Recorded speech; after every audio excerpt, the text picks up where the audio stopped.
بسم اللہ الحمدللہ والصلاۃ والسلام علی رسول اللہ وعلی آلہ وصحبہ اجمعین، اما بعد فاعوذ باللہ من الشیطان الرجیم، بسم اللہ الرحمن الرحیم۔ رب اشرح لی صدری ویسر لی امری واحلل عقدۃ من لسانی یفقہوا قولی۔ السلام علیکم ورحمۃ اللہ وبرکاتہ۔ الحمدللہ جی، اللہ تعالیٰ کا بہت کرم ہے کہ اللہ تعالیٰ نے ہم سب کو یہاں پہ اکٹھا ہونے کی توفیق عطا فرمائی، رمضان کا یہ بابرکت مہینہ دیکھنا نصیب فرمایا۔ اللہ تعالیٰ سے دعا ہے کہ اللہ تعالیٰ ہماری جو بھی ہم نے عبادات اس مہینے میں کی ہیں، جو بھی ہم لوگوں نے قیام اللیل کیا ہے، جو روزے رکھے ہیں، جو اللہ کی راہ میں صدقہ خیرات کیا ہے، جو تلاوت قرآن کی ہے، اللہ تعالیٰ اس سب کو اپنی بارگاہ میں قبول فرمائے۔ میں آج آپ کے سامنے ایک بڑا اہم موضوع ہے۔ ویسے تو ہم سب کی زندگیوں میں کوئی نہ کوئی مشکلیں، مصیبتیں، پریشانیاں آتی رہتی ہیں۔ ان کے ساتھ کس طرح انسان کو نبٹنا چاہیے، کس طرح سے ان کے بارے میں تاثر ہونا چاہیے، اس کے بارے میں کچھ گزارشات آپ کے سامنے پیش کروں گا۔ 3 بنیادی طور پہ باتیں آپ کے سامنے آج رکھوں گا کہ جس سے انشاءاللہ ہمیں جو بھی مشکلیں آتی ہیں ان کو صحیح طریقے سے اس کے اوپر ہمارا رد عمل کیا ہونا چاہیے وہ ہم طریقہ سیکھ جائیں۔ بہت سے لوگ سوال کرتے ہیں کہ بھئی یہ مشکل ہے، رزق میں مسئلہ بڑھ گیا ہے، حالات ملک اور قوم کے ایسے ہیں، کچھ اپنے گھر کے معاملات ایسے خراب ہو گئے ہیں، کچھ بیماریاں ایسی آ گئی ہیں، کچھ فوتگیاں ہو گئی ہیں ایسی، تو انسان کبھی کبھار نا ان مشکلوں میں اس کو نہیں سمجھ میں آ رہا ہوتا کہ بھئی میں کس طرف جاؤں۔ تو سب سے پہلی آج کی بنیادی بات جو ہے وہ یہ ہے کہ یہ دنیا جنت نہیں ہے۔ یہ بات اپنے دل میں بٹھا لیں، یہ دنیا جنت نہیں ہے۔ اللہ رب العزت نے نہ ہی قرآن مجید میں اس کا دعویٰ کیا ہے، نہ ہی نبی کریم صلی اللہ علیہ وسلم کی احادیث کا جو ذخیرہ ہے اس میں کوئی ایک بھی ایسی حدیث آپ کو ملے گی جہاں پہ یہ کہا ہوگا کہ اے ایمان والو، تمہارے لیے ہم نے دنیا کو جنت بنا دیا، اب یہاں پر انجوائے کرو، ریلیکس کرو، کوئی ٹینشن نہیں ہوگی۔ ایسی کوئی حدیث نہ ہے، نہ کوئی آیت ہے، بلکہ اس کے برعکس آپ کو ملے گا کہ اللہ رب العزت ارشاد فرماتے ہیں سورہ ملک میں کہ الذی خلق الموت والحیات لیبلوکم ایکم احسن عملا۔ ہم نے موت اور زندگی پیدا ہی اس لیے کی تاکہ تمہارا امتحان لیا جائے کہ تم میں سے احسن عمل کون کرتا ہے۔ بلکہ اللہ رب العزت اس سے بھی آگے بڑھ کر یہ بات ارشاد فرماتے ہیں کہ تمہیں ہم ضرور بضرور آزمائیں گے۔ کیسے؟ من الخوف والجوع ونقص من الاموال والانفس والثمرات وبشر الصابرین۔ یعنی تمہاری زندگی میں بزنس کا لاس بھی ہوگا، کسی کی فوتگی بھی ہو جائے گی، اتار چڑھاؤ بھی ہوگا، کبھی خوف کی کیفیت آئے گی، کبھی بیماری آئے گی۔ یعنی اللہ تعالیٰ بتا رہے ہیں یہ ہوگا تمہاری زندگی میں۔ تو پہلے سے انسان کو پتہ ہونا چاہیے کہ بھئی میری زندگی میں اتار چڑھاؤ آئیں گے۔ یہ ہو ہی نہیں سکتا کہ میری زندگی جو ہے نا اس میں کوئی مشکل نہ ہو۔ وہ جو بچپن میں ہم کہانیاں پڑھتے تھے نا، چھوٹے بچوں والی جو کہانیاں ہوتی ہے، اس میں نا عام طور پہ آخری جو لائن ہوتی تھی نا کتاب میں، وہ لکھا ہوتا تھا اور پھر وہ اسی طرح ہنسی خوشی زندگی بسر کرنے لگے۔ یعنی 2 لوگوں کی شادی ہو گئی اور وہ ہنسی خوشی زندگی بسر کرنے لگے۔ بھئی اس طرح کہیں نہیں ہوتا۔ ہنسی خوشی زندگی قیامت تک کے لیے ایسے چلتا ہے؟ ایسا تھوڑی ہوتا ہے۔ آپ کی ابھی تو ابتدائی عشق ہے، ہوتا ہے کیا آگے آگے دیکھیے ہوتا ہے کیا، یہ تو ابھی آغاز ہوا ہے، ابھی تو بہت ساری چیزیں راستے میں آنی ہیں۔ تو اس لیے ہمیں یہ ضرور ہونا چاہیے پتہ کہ زندگی میں اتار چڑھاؤ آئے گا، لیکن اللہ تعالیٰ نے کہا کہ بشارتیں سنا دو ان کے لیے جو صبر کرنے والے لوگ ہیں۔ اور جس طرح کا آپ کا رد عمل ہوگا اسی حساب سے آپ کو اس کے اوپر نمبر بھی ملیں گے۔ کبھی کبھار ہماری زندگی میں نا یہ ٹیسٹ ہوتے ہیں، کبھی 5 نمبر کا ٹیسٹ ہوتا ہے، کبھی 10 نمبر والا آتا ہے، کبھی 20 نمبر والا، کبھی 100 والا، کبھی 1000 والا، لیکن ٹیسٹ روزانہ آ رہے ہوتے ہیں۔ چھوٹے ٹیسٹ بھی ہوتے ہیں، بڑے بھی ہوتے ہیں۔ ابھی مثال کے طور پہ کسی انسان کو جو ہے نا گرمی بہت لگ رہی ہو، یہ بھی تو ایک ٹیسٹ ہے۔ اب آپ کیا کریں گے گرمی میں؟ شور مچائیں گے، چیخو پکار کریں گے۔ ہمارے بہت سارے بھائی یہاں اعتکاف بیٹھے ہوئے ہیں۔ اب اعتکاف میں مثال کے طور پہ اس میں بڑے ٹیسٹ ہیں۔ ہو سکتا ہے آپ کا رہنے کی جگہ اتنی کمفرٹیبل نہ ہو سکتا ہے کوئی اور مسئلہ پڑ گیا ہو سکتا ہے واش روم میں کوئی ایشو ہو، کوئی ایسا ہو، کوئی گرمی سردی کا معاملہ ہو۔ اب اس پہ کیا کریں گے آپ؟ شور مچا دیں، چیخنا چلانا شروع کر دیں، ہاتھا پائی پہ اتر آئیں؟ یعنی اللہ معاف کرے، میں نے تو حج کے موقع پہ بھی لوگوں کو ہاتھا پائی کرتے دیکھا، حج کے موقع پہ بھی دیکھا۔ تو بات یہ کہ اللہ تعالیٰ تو آزماتا ہے، کبھی دے کے آزماتا ہے، کبھی لے کے آزماتا ہے۔ تو ہمارے پہلے تو یہ بات کہ ہمارے دماغ میں ہونا چاہیے کہ زندگی میں امتحان آئیں گے، لیکن امتحان کا جواب ہم کیا دیں گے اس پہ پتہ چلے گا کہ بھئی ہم جنتی لوگ ہیں یا اللہ معاف کرے جہنمی لوگ ہیں۔ ہمارا رد عمل بتائے گا۔ تو اسی طرح سے آپ دیکھیں کہ کچھ لوگ ہوتے ہیں نا، یعنی کچھ چیزیں ایسی ہوتی ہیں جس پہ آپ کا شاید یعنی ناراض ہونا بنتا ہوگا۔ کئی ایسے معاملے ہوتے ہیں جس پہ آپ کا شاید ناراض ہونا بنتا ہے، لیکن اس میں بھی ہم کہتے ہیں کہ ناراض نہیں ہوئیں، اچھے طریقے سے ڈیل کریں۔ اللہ تعالیٰ فرماتے ہیں کہ والکاظمین الغیظ والعافین عن الناس واللہ یحب المحسنین۔ وہ لوگ جو غصے کو پی جاتے ہیں، یعنی یہ نہیں کہ غصہ آتا ہی نہیں، غصہ تو آتا ہے، ان کو بھی غصہ آتا ہے، لیکن غصہ پی جاتے ہیں، پھر کیا کرتے ہیں، پیار سے معاف کر دیتے ہیں. اور اسی طرح احسان کرنے والوں سے اللہ تعالیٰ محبت کرتا ہے. تو اللہ تعالیٰ یہ نہیں کہہ رہا کہ غصہ ان کو آتا ہی نہیں ہے. جو اللہ کے نیک بندے ہیں، یہ جو محسنین ہیں، ان کو غصہ ہی نہیں آتا. ایسے کوئی پتہ نہیں کس چیز کے بنے ہوئے غصہ ہی نہیں آتا ہے. نہیں، غصہ آتا ہے ان کو، غصہ ان کو بھی آتا ہے، لیکن پی جاتے ہیں. غصہ کبھی پیا آپ نے زندگی میں؟ کیسا ذائقہ ہوتا ہے، مزے کا ہوتا ہے، روح افزا کی طرح ہوتا ہے، جامع شیریں ہوتا ہے. غصہ تو بڑا کڑوا ہوتا ہے، لیکن اس کی تاثیر بڑی اچھی ہوتی ہے. شروع میں نا بڑا گندا لگ رہا ہوتا ہے، کہتے یار یہ میں نے کیا کر لیا، لیکن بعد میں مزہ آتا ہے. اور اگر غصہ اس ٹائم پہ نہیں پئیں گے نا، اس ٹائم پہ نکال دیں گے جو دل کی بھڑاس ہے، پھر بعد میں جا کے جو تاثیر ہوگی نا وہ بڑی غلط ہوگی. آپ کہیں گے کاش میں نے اس ٹائم پہ غصہ پی لیا ہوتا. کیونکہ یہ جو تیر اور تلوار کے زخم ہے نا، یہ تو ٹھیک ہو جاتے ہیں، یہ زبان کے زخم نہیں ٹھیک ہوتے. کبھی نا گھر میں کوئی وہ جو ہمارے بڑے پیارے پیارے ڈنر سیٹ ہے نا، وہ جو ہماری والدہ محترمہ نے یا بیگم نے الماری میں سجا کے رکھے ہیں، جو کبھی بھی نہیں نکلتے، پتہ نا میں کس کی بات کر رہا ہوں. وہ جو بڑے خاص ڈنر سیٹ ہوتے ہیں، اس کی ایک پلیٹ لیں اور اس کو توڑ دیں. اپنے خرچے پہ کریں گے، میں اس کا ذمہ دار نہیں ہوں گا. تو ایک پلیٹ لیں، اس کو توڑ دیں، اس کے بعد پلیٹ کو سوری بولیں، آئی ایم سوری. پلیٹ ٹھیک ہو جائے گی، واپس جڑ جائے گی. چلیں آپ اس کو نا گلو لگا کے نا ایلفی لگا کے جوڑ دیں اس کو. اب کیا برانڈ نہیں ہو گئی ہے ابھی بھی؟ حالانکہ پلیٹ آپ نے جوڑ دی ہے، لیکن اس کے اندر جو کریک ہے نا، دراڑیں نظر آ رہی ہیں اس میں ابھی بھی. تو سوری بولنے کے باوجود بھی نا وہ والی بات نہیں ہے جو پہلے تھی. تو کبھی کبھار کیا ہوتا ہے، ہم غصے میں کچھ کہہ دیتے ہیں، پھر کہتے ہیں یار سوری یار، یہ لو تحفہ بھی لے لو میرے سے. لیکن اب وہ والی بات نہیں ہے جو پہلے تھی. تو اس لیے نا اللہ تعالیٰ فرما رہے ہیں والکاظمین الغیظ والعافین عن الناس، وہ جو غصہ آتا ہے تو پی جاتے ہیں. تو میں آپ سے اب یہ کہہ رہا ہوں کہ کچھ چیزیں ہیں جن پہ غصہ آنا شاید بنتا ہے. مثال کے طور پہ آپ کسی دفتر کے باہر کھڑے ہوئے قطار بنا کے گھنٹے سے انتظار کر رہے ہیں، لائن لگی ہوئی ہے، کوئی 20-25 بندہ لائن میں لگا ہوا ہے، بڑے آرام سے لائن چل رہی ہے. اب ایک کوئی بندہ آتا ہے، وہ اپنے آپ کو بہت بڑا کوئی وی آئی پی سمجھ رہا ہے، وہ ساری لائن کاٹتا ہوا دوسرے نمبر پہ اپنے آپ کو ان کر دیتا ہے. اب اس پہ اگر آپ کو غصہ آ رہا ہے تو میں سمجھ سکتا ہوں کہ غصہ آنا بنتا تھا، اس نے ناحق حرکت کی ہے نا. یا آپ سڑک پہ بائک چلا رہے ہیں، گاڑی چلا رہے ہیں، اور ایک بندہ جو ہے آپ فاسٹ لین میں، وہ اس لین سے کٹ مارتا ہوا یو ٹرن لیتا ہے، اور 4-5 گاڑیوں کا ایکسیڈنٹ ہوتے ہوتے بچا ہے اس کی ایک بندے کی جلد بازی کی وجہ سے کہ اس نے پہلے نہیں کیا. حالانکہ یہ آگے جا کے یو ٹرن لے لیتا تو شاید کام ٹھیک ہوتا. اس نے کیا کیا، جلد بازی میں یہاں سے کٹ مارا، 3 گاڑیوں نے ایمرجنسی بریک ماری ہے، اور بال بچے ہیں. مطلب ہے کہ ابھی گئے تھے کچھ میں بچے بیٹھے ہوئے تھے، خاندان بیٹھے ہوئے تھے، فیملیز تھیں، سب کی جان جوکھوں پہ ڈال دی اس نے، صرف اپنی ایک سہولت کی وجہ سے کہ میں ادھر سے کٹ مار لوں، مجھے آگے نہ جانا پڑے. اب اس نے جب کٹ مارا، ساروں نے گاڑیاں روکی ہیں، سب اس کا منہ دیکھ رہے ہیں، واپس جا رہے ہیں. غصہ آ رہا ہے، غصہ آنا بنتا ہے، میں سمجھ سکتا ہوں. لیکن اس معاملے میں بھی ہمیں حکم یہ ہے کہ بھائی غصہ پی جائیں، آرام سے تحمل سے بات کریں. آپ خیر کی بات پہنچانی ہے، پیار محبت سے کریں. لیکن کچھ چیزیں ایسی ہوتی ہیں جن پہ غصہ آنا آپ کا بالکل بھی نہیں بنتا، اور جب انسان اس پہ غصے ہوتا ہے نا، پھر انسان کہتا ہے یار یہ تو بنتا ہی نہیں تھا. یعنی آپ کچھ چیزوں پہ غصہ آ سکتا ہے، کچھ پہ آنا بنتا ہی نہیں ہے. مثال کے طور پہ میاں بیوی ہیں، ان کا بچہ ہے جی 2 مہینے کا. اب رات کے 3 بجے بچہ رو رہا ہے. ابا جان کو تب چڑھ رہی ہے اس بات پہ کہ بچہ کیوں رو رہا ہے. تو بھائی وہ نہ روئے تو کیا کرے؟ وہ آپ کو مرزا غالب کی غزلیں سنائے؟ وہ کیا کہے؟ وہ یہ کہے وہ تو ہم میں تم میں قرار تھا، تمہیں یاد ہو کہ نہ یاد ہو. بھائی وہ ظاہری بات ہے، وہ روئے گا، بچہ ہے. یا تو اس نے نیپی گندا کیا ہوگا، یا بیچارے کو بھوک لگی ہوگی، یا پیاس لگی ہوگی، یا کسی تکلیف میں ہوگا. اس کو رونے کے علاوہ آتا ہی کچھ نہیں ہے. اور وہ بچہ ہے نا، کوئی پی ایچ ڈی پروفیسر تھوڑی ہے جو صبح اٹھ کے 8 بجے آپ کے دفتر کھلنے کا انتظار کرے گا کہ جی ابا جان اٹھ گئے ہیں، امی اٹھ گئی ہیں، دفتر کھل کے اب میں جا کے اپنی اپلیکیشن دیتا ہوں کہ جی مجھے تکلیف ہوتی رہی ہے ساری رات، میں بتانا نہیں چاہ رہا تھا کیونکہ آفس بند تھا آپ کا. وہ بچہ ہے، اس نے شور مچانا ہے، وہ یہ کام کرے گا. اس پہ آپ کا تپنا سمجھ سے باہر ہے.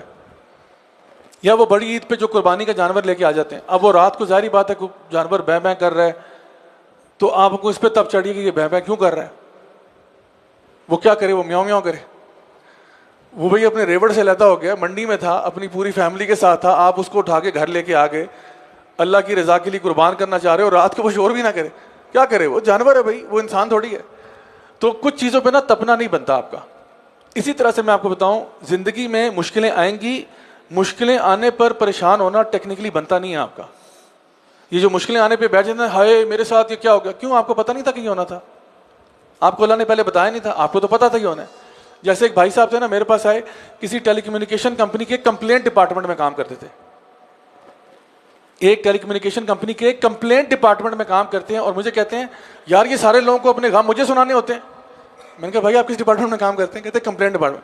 میں نے کہا بھائی تم نے جب نوکری کے لیے اپلائی کیا تھا تو انہوں نے بتایا تھا نا کمپلین ڈپارٹمنٹ میں کیا ہوگا. وہ تمہیں آ کے تعریفیں کریں کہ جی ہم سروس سے بڑے خوش ہیں. نام ہی کمپلین ڈپارٹمنٹ ہے. جس کو جو مسئلہ ہوگا وہ آپ کے پاس آئے گا. نیٹ ورک کا ایشو آ رہا ہے, کال کنیکٹ نہیں ہو رہی, بل آپ نے زیادہ ڈال دیا, جو بھی ہے وہ مسئلہ آپ کے پاس لے کے آئے گا. آپ کہہ رہے ہو مجھے لوگ سارے غم سناتے ہیں, تو اس پہ آپ کا تپنا بنتا نہیں ہے. اسی طرح سے زندگی میں اتار چڑھاؤ ہوں گے, ٹینشن لینا بنتا نہیں ہے, کیونکہ اللہ نے پہلے آپ کو بتایا ہوا کہ یہ ہوگا زندگی میں. آپ کو یہ پہلے سے ایکسپیکٹ کرنا چاہیے کہ زندگی میں اوپر نیچے چیزیں ہوں گی. تو یہ رہی آج کی پہلی بات. آج کی دوسری بات یہ ہے کہ اکثر جو مشکلیں ہماری زندگی میں آتی ہیں نا, وہ ہمارے اپنے اعمال کی وجہ سے ہوتی ہیں. پیار سے اس کو مکافات عمل کہا جاتا ہے. اللہ تعالیٰ قرآن مجید میں ارشاد فرماتے ہیں وما اصابکم بمصیبت فبما کسبت ایدیکم ویعفو عن کثیر, کہ جو بھی مصیبت تمہاری زندگی میں آتی ہے وہ تمہارے اپنے اعمال کی وجہ سے ہوتی ہے, اور اللہ تعالیٰ تو بہت معاف کرنے والا ہے. کتنی چیزوں پہ تو اللہ نے تجھے ویسے معاف کر دیا تھا. یہ جو مشکلیں آتی ہیں یہ اس میں ایک بہت بڑی وجہ ہمارے اپنے گناہ بھی ہوتے ہیں. تو اگر گناہ وجہ ہے تو پھر اس کا علاج کیا ہوگا؟ توبہ کر لو. یعنی جو مصیبتیں آ رہی ہیں وہ میرے گناہوں کی وجہ سے ہیں. میں گناہوں سے توبہ کر لیتا ہوں تو مصیبتیں کدھر گئیں؟ چلی جائیں گی.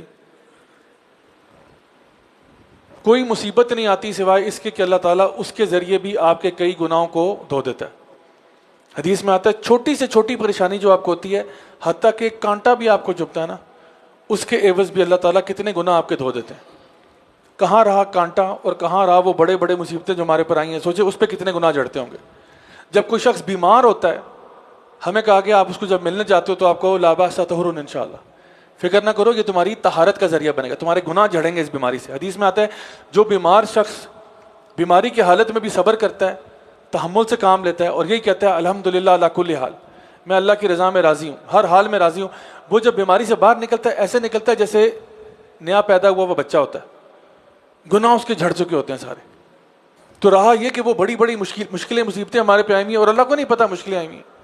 یعنی چھوٹی سے چھوٹی تکلیف بھی آپ کو ہوتی ہے نا, آپ کو یہ ٹینشن ہوئی ہو کہ میری وہ گاڑی کی چابیاں کدھر رہ گئی, یہ اس کے عوض بھی اللہ آپ کے گناہ دھو دیتا ہے. کوئی مصیبت آپ کی زندگی میں ایسے نہیں آتی سوائے اس کے کہ اس کے ذریعے اللہ تعالیٰ کئی گناہوں کا کفارہ کر دیتا ہے.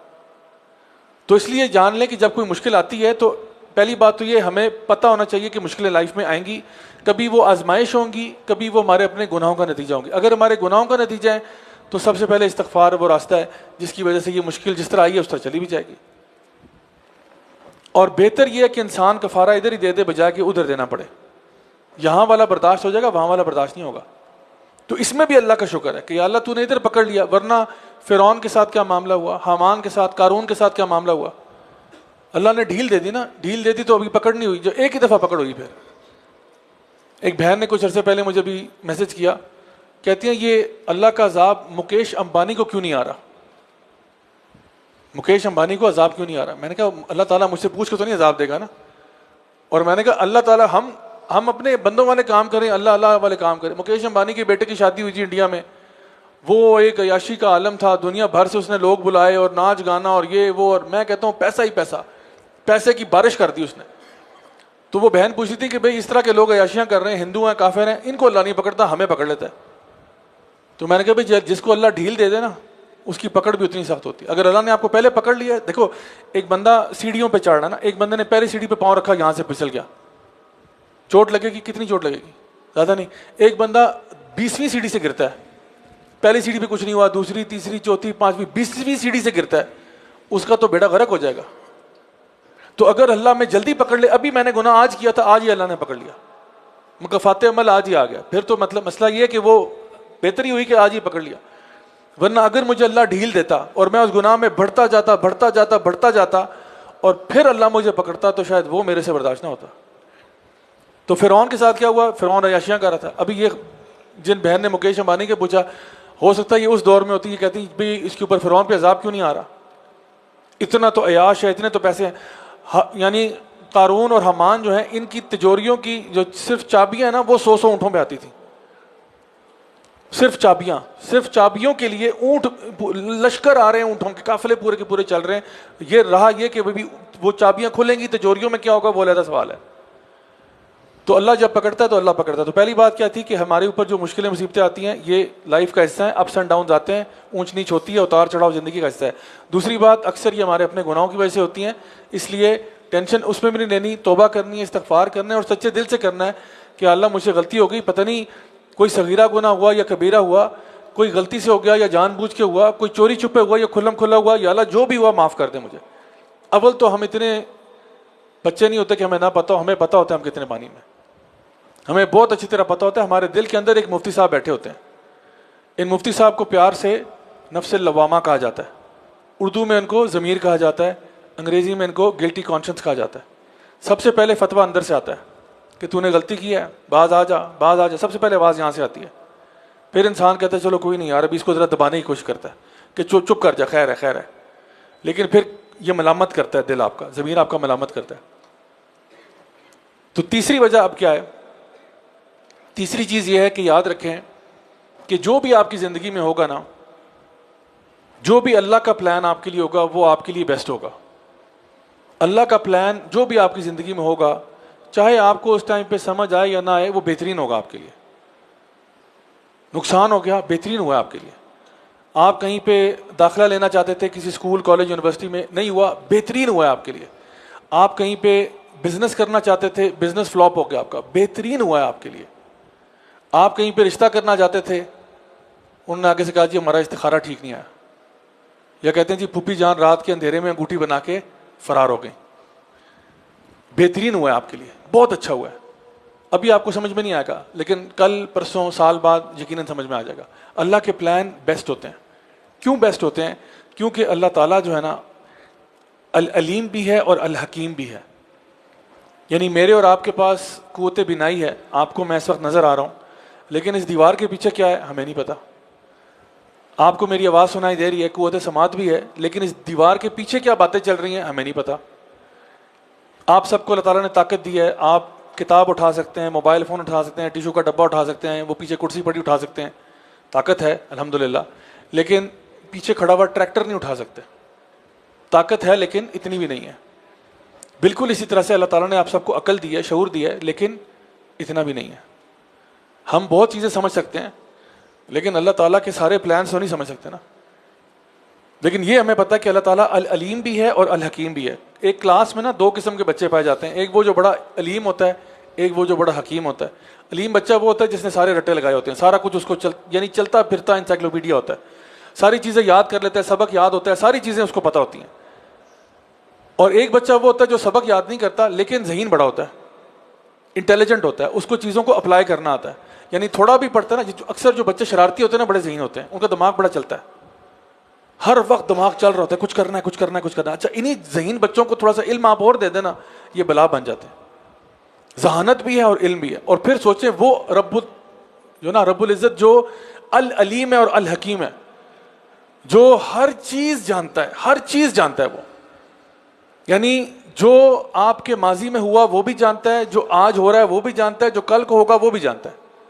آپ کی زندگی میں دو چوائسز آئی تھیں کہ ادھر جانا ہے ادھر جانا ہے, آپ ادھر گئے یہ بھی اللہ کو پتا تھا, اگر ادھر جاتے تو کیا ہوتا یہ بھی پتا تھا. اور جس راستہ نہیں چنا آپ نے ادھر جاتے, اس کے آگے پھر 4 اور راستے نکلتے, ان چاروں میں کیا ہوتا یہ بھی اللہ کو پتا تھا, اور ان چاروں کے آگے 10 اور راستے نکلتے, 10 وہ بھی اللہ کو پتا ہے. اور یہ پورا جو ویب بنتا ہے نا, جہال بنتا ہے, یہ سارا اللہ کو پتا تھا. اور پھر جس راستے پر آپ گئے ہیں یہ بھی اللہ کو پتا ہے, اور کل کو کدھر پہنچیں گے یہ بھی اللہ کو پتا ہے. ریت کا ایک ذرہ جو ہے نا کسی سمندر کے کنارے ادھر سے ادھر ہوتا ہے, اللہ کو پتا ہوتا ہے, اللہ کی مرضی کے بغیر نہیں ہوتا. کسی درخت کے اوپر کہیں سیکٹر G6 میں کوئی پتا گرتا ہے نا, اللہ کو پتا ہوتا ہے یہ کب گرا, کہاں سے گرا, کیسے گرا, کیوں گرا, کس سپیڈ سے گرا, کس جگہ پر گرا. بارش کے ہر قطرے کا اللہ تعالیٰ کو پتا ہوتا ہے, ہر تعداد کا پتا ہوتا ہے, کتنی سپیڈ پر ویلوسٹی پر گرا, یہ سب کچھ اللہ کو پتا ہوتا ہے. پوری کائنات کے اندر جو کچھ ہو رہا ہے وہ رب تعالیٰ کو پتا ہے. ہمارے دل کے اندر جو باتیں چل رہی ہیں وہ بھی اللہ کو پتا ہے. کسی پہاڑ کے نیچے کوئی کالے پتھر کے نیچے کوئی کالا کیڑا چل رہا ہے, اس کے پیٹ میں کیا, یہ بھی اللہ کو پتا ہے. اللہ سے کوئی چیز پوشیدہ نہیں ہے, یہ اللہ کا علم ہے. اللہ العلیم ہے اور اللہ الحکیم بھی ہے. سب سے زیادہ انٹیلیجنٹ اللہ ہے, سب سے زیادہ, یعنی اللہ کی انٹیلیجنس کی کوئی لمٹ نہیں ہے, لامحدود ہے اللہ کی انٹیلیجنس. اب وہ رب تعالیٰ اگر آپ کی زندگی کا کوئی فیصلہ کر دیتا ہے تو وہ اچھا فیصلہ ہوگا برا ہوگا, یقین کرنا ہے اس بات کا, صرف نعرہ نہیں لگانا کہ اچھا ہوگا. آپ نے دل سے کہنا ہے اچھا ہوگا, بھائی اللہ کا فیصلہ اچھا ہوگا. میرے فیصلے فضول ہوتے ہیں, میرے فیصلے 2 نمبر ہوتے ہیں, اللہ کا فیصلہ بیسٹ ہوتا ہے. میں آپ کو اس کی مثال دیتا ہوں، انشاءاللہ امید ہے بات سمجھ میں آ جائے گی. ایک چھوٹا بچہ ہے نا، 2 سال کا چھوٹا بچہ ہے، اب سردیوں کا موسم ہے، وہ ہیٹر سے بڑا اٹریکٹ ہو رہا ہے، ہیٹر کی طرف بار بار اپنا ہاتھ بڑھاتا ہے. میں نے ہیٹر کو ہاتھ لگانا ہے، ہیٹر اس کو بڑا زبردست لگ رہا ہے. ماں اسی کہتی ہے بیٹا نہیں کرو، اچھا نہیں کرو بیٹا نہیں کرو، بار بار روک رہی ہے اس کو. بالآخر وہ ہاتھ بہت قریب ہیٹر کے لے جاتا ہے تو ماں اس کے ہاتھ پہ تھپڑ مارتی کہ نہیں کرو، میں نے تمہیں کتنی دفعہ منع کیا ہے. اچھا بچے کو چوٹ لگی ہے، بچہ رو پڑا ہے. اس کی بہن آتی ہے، کہتی نہیں بیٹا کوئی بات نہیں، ایسے نہیں. کہتے نہیں ماما گندی ہیں، ماما گندی ہیں. اچھا مجھے بتائیں یہ جو ماما نے تھپڑ مارا ہے یہ ماما کی نفرت ہے یا ماما کی محبت ہے؟ محبت ہے نا. ماما اگر نفرت کرتی ہوتی تو کیا کہتی؟ کہتی بیٹا ہاتھ کیا پورا سر تو اندر لے کے جا، ایک ہی دفعہ جا اور واپس نہ آئی. وہ میں نے دن کیوں دیکھا جب تو پیدا ہوا تھا.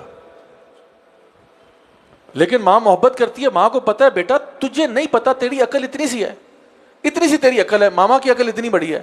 ماما کہتی ہے تیری عقل میں تجھے لگتا ہے تو اس کو ہاتھ لگا گا تو پتہ نہیں کون سا پھول کھلنا شروع ہو جائیں گے آپ کے، تجھے نہیں پتا یہ چیز کتنی بری ہے تیرے لیے، اور تو ہاتھ بڑھائے جا رہا ہے.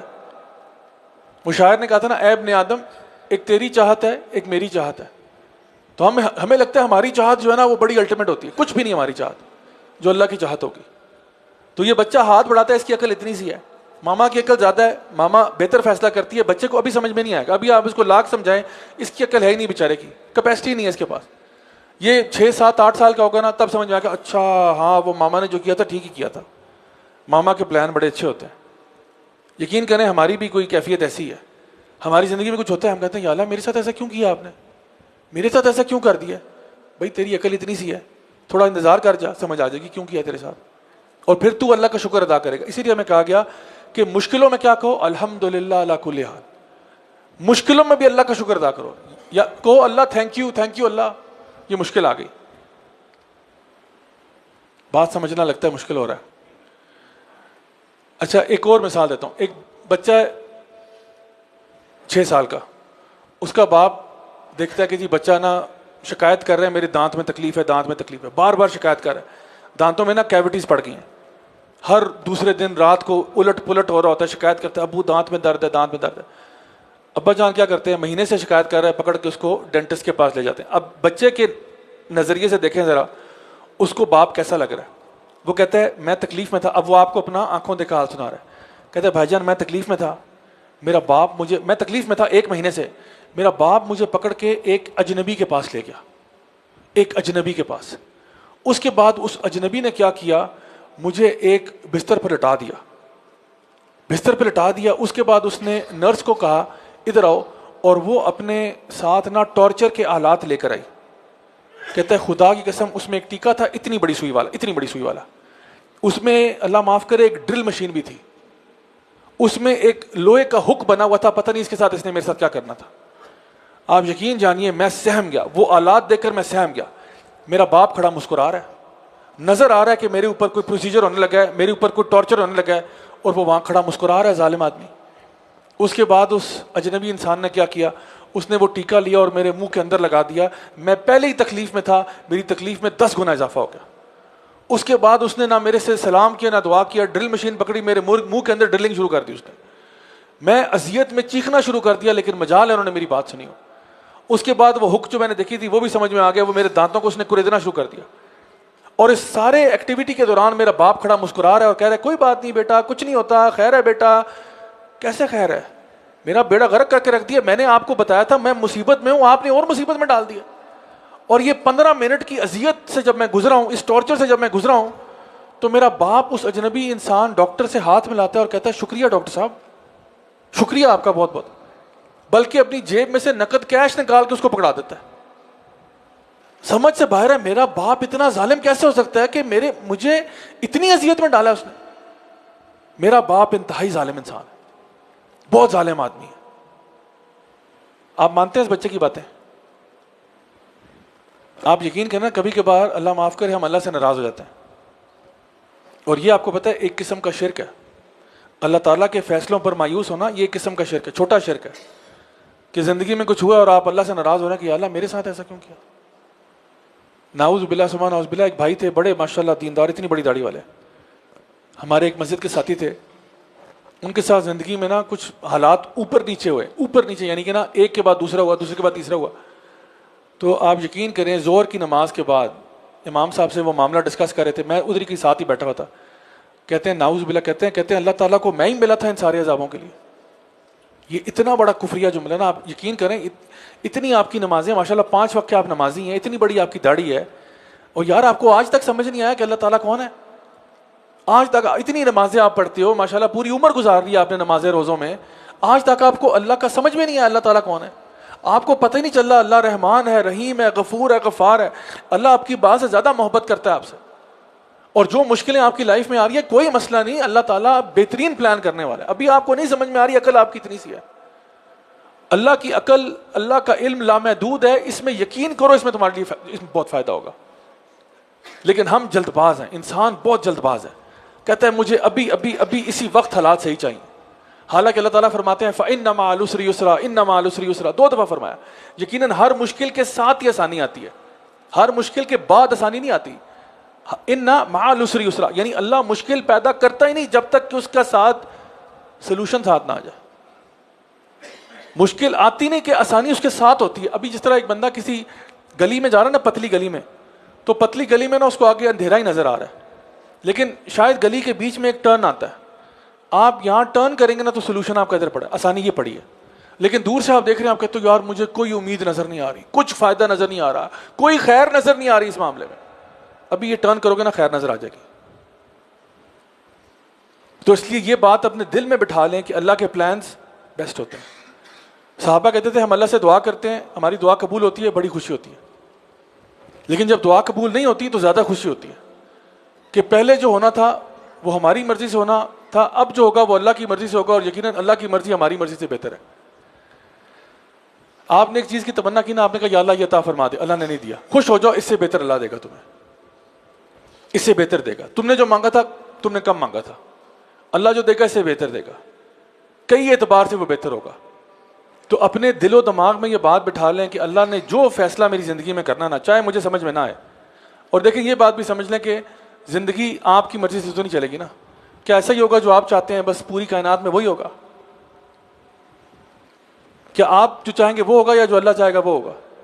چاہتے تو ہم بہت کچھ ہیں, چاہتے تو ہم یہ ہیں, یہ ہو جائے وہ ہو جائے, ایسا تو نہیں ہوگا. 2 سگے بھائی ہو سکتے ہیں, ایک کا دل چاہ رہا ہے فلاں ٹیم میچ جیت جائے, دوسرا کہہ رہا ہے فلاں ٹیم میچ جیت جائے, دونوں تو صحیح نہیں ہو سکتے, کوئی ایک جیتے گا ایک نہیں جیتے گا. تو آپ کی مرضی تو نہیں ہر دفعہ چل سکتی, ہوگا وہی جو اللہ چاہے گا, اور اللہ جو چاہے گا وہ بہتر ہوگا. آپ نے کیا کرنا ہے اب, اس کا یہ مطلب ہی نہیں کہ اللہ توکل کا مطلب یہ ہے کہ جی آپ بس ہاتھ پاؤں مارنا چھوڑ دیں اور بس گھر بیٹھ جائیں. نہیں, توکل کا مطلب ہے, یعنی جس طرح وہ صحابی تھے نا, انہوں نے اپنا اونٹ آزاد چھوڑا ہوا تھا, تو نبی کریم صلی اللہ علیہ وسلم نے فرمایا کہ بھئی یہ کیا ہے؟ انہوں نے کہا یہ اللہ پر توکل ہے. انہوں نے کہا توکل یہ نہیں ہے, پہلے اس اونٹ کو باندھ لو پھر توکل کرنا.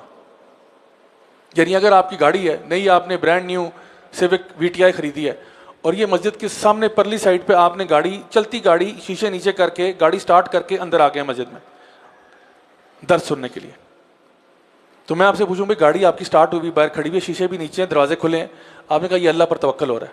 یہ توکل نہیں ہے بھائی, گاڑی بند کرو, لاک کر کے پھر اندر آنا, اپنے حصے کا کر لو. اسی طرح سے آپ نے کہیں پہ اپلائی کرنا ہے, آپ محنت کریں, ہو گیا الحمدللہ, نہیں ہوتا ثم الحمدللہ. بزنس کہیں ٹرائی کرنا ہے, ٹرائی کر کے دیکھ لو, محنت کرو, پوری محنت کرو, پوری مارکیٹ سٹڈی کرو, ریسرچ کرو, سٹارٹ کرو, چل گیا الحمدللہ, نہیں چلتا کوئی بات نہیں, کچھ اور ٹرائی کر لیتے ہیں. کہیں پہ رشتے کے لیے اپلائی کیا, ہو جاتا ہے الحمدللہ, بہترین ہو گیا, نہیں ہوتا کوئی مسئلہ نہیں, اللہ نے کوئی بہتر رکھا ہوگا ہمارے لیے.